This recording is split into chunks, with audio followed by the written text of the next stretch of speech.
નમસ્કાર, એશિયાના સૌથી જૂના અખબાર મુંબઈ સમાચારના ડિજિટલ પ્લેટફોર્મ પર હું છું આપની સાથે મૈત્રી। ચાલો નજર કરીએ આજના મહત્વના સમાચાર પર।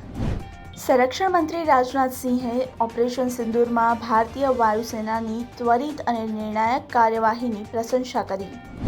કેન્દ્રીય ગૃહપ્રધાન અમિત શાહે વિશ્વના 5મા સૌથી ઊંચા શિખર માઉન્ટ મકાલુ પર ચઢાણ કરવા બદલ આઈટીબીપીને અભિનંદન પાઠવ્યા।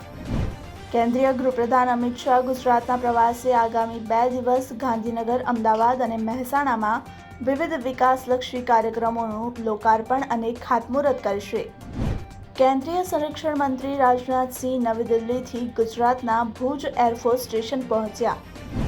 નવસારી જિલ્લા ભાજપ અધ્યક્ષે તિરંગા યાત્રાને પ્રસ્થાન કરાવ્યું। તિરંગા યાત્રામાં નવસારી પોલીસ દ્વારા નિર્મિત 100 ફૂટથી વધુ લાંબો રાષ્ટ્રધ્વજ આકર્ષણનું કેન્દ્ર બન્યો।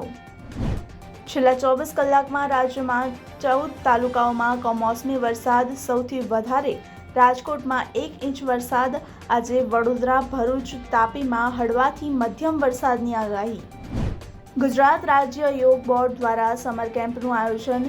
અમદાવાદમાં બોપલ ખાતે રાજ્ય બાળ અધિકાર આયોગના અધ્યક્ષ દ્વારા સમર કેમ્પનું ઉદ્ઘાટન કરવામાં આવ્યું। વડાપ્રધાન નરેન્દ્ર મોદીએ મત્સ્ય ઉદ્યોગ ક્ષેત્રની પ્રગતિ અંગે ઉચ્ચ સ્વરિત સમીક્ષા બેઠક કરી। આવા જ ઇન્ફોર્મેટિવ વિડીયોઝ માટે આપ જોડાયેલા રહો મુંબઈ સમાચારના ડિજિટલ પ્લેટફોર્મ સાથે।